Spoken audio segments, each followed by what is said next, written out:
쟤 원래 저랬었나? 완전 미친놈이네. 점프.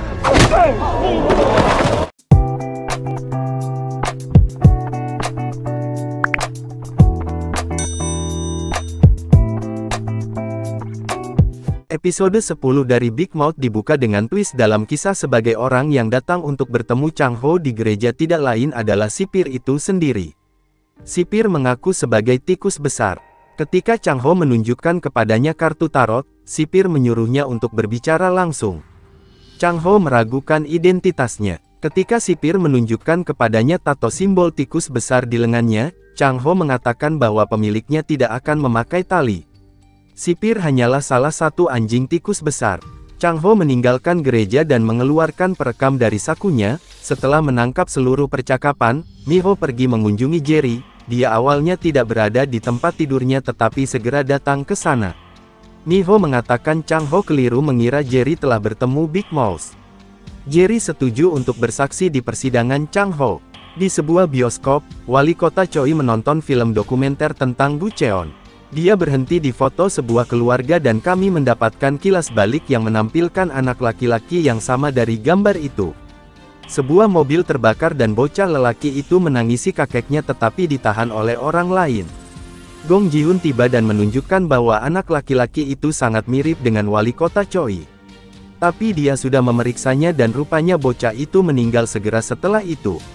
Wali kota Choi dan Ji-hoon bertukar kata, masing-masing mengklaim satu yang lain.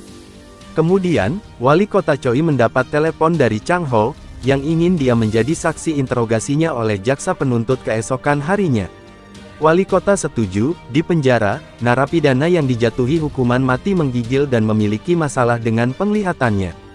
Putus asa untuk suplemen yang diberikan oleh perawat, ia bertengkar dengan narapidana lain di selnya.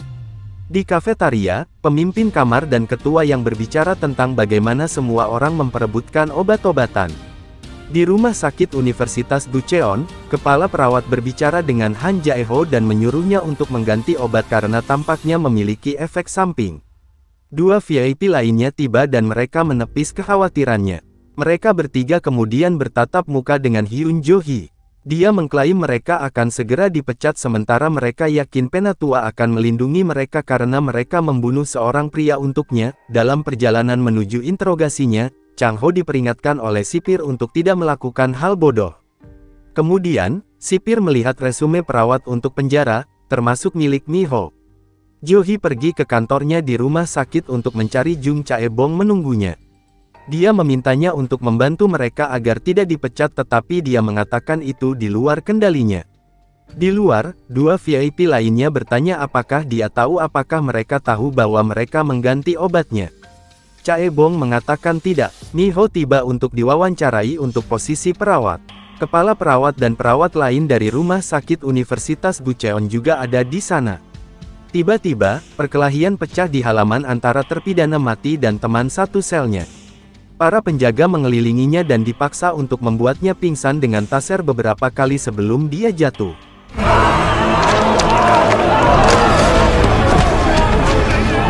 Alarm membawa para perawat keluar sana.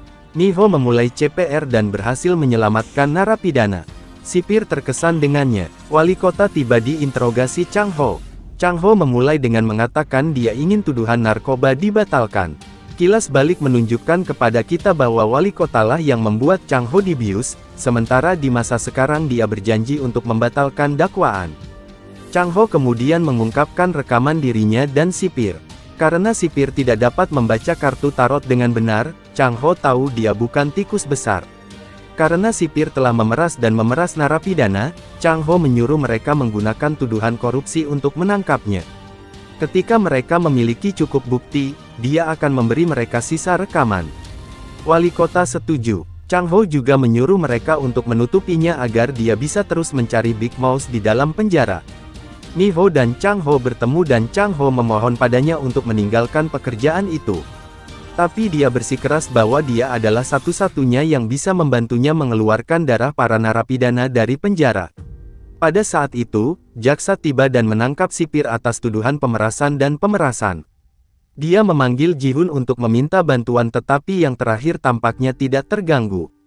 Saat sipir dibawa pergi, Mi-ho dan Chang-ho mengamati para narapidana dan mencoba mencari siapapun yang tampak khawatir atau frustrasi. Kemudian, Chang-ho dipanggil dari kafetaria karena sipir akting ingin bertemu dengannya. Dia pergi ke ruang VIP untuk menemukan wali kota Choi duduk di sana. Penjaga penjara dari sebelumnya, Gan Su-chul, masuk. Dia sekarang adalah sipir akting. Chang-ho berterima kasih kepada wali kota yang mengatakan bahwa dia masih belum sepenuhnya mempercayai Chang-ho dan tidak akan sampai dia membawa tikus besar yang asli. Sementara itu, di rumah sakit, Jo-hee mengemasi barang-barangnya dan mengambil minuman dari mejanya. Dia mengemudi dan menyesapnya tetapi segera penglihatannya mulai goyah, seperti yang terjadi dengan Chang-ho di episode 1. Wali kota memberitahu Chang-ho bahwa Gan Su-chul akan mengurus semua yang dia butuhkan. Mereka kemudian mendapatkan berita tentang kecelakaan Jo-hee dan wali kota bergegas keluar. Kemudian, Chang-ho mengajak Mi-ho keluar dan mereka berbicara tentang membunuh 2 burung dengan 1 batu, tikus besar dan wali kota Choi. Kilas balik membawa kita kembali ke saat Mi-ho menganalisis darah pasien yang meninggal di NFS. Karena wali kota bersamanya saat itu, Chang-ho mengatakan bahwa jika hasilnya dimanipulasi itu berarti wali kota terlibat. Mi-ho mendapatkan hasilnya dan melihat bahwa mereka memang dimanipulasi.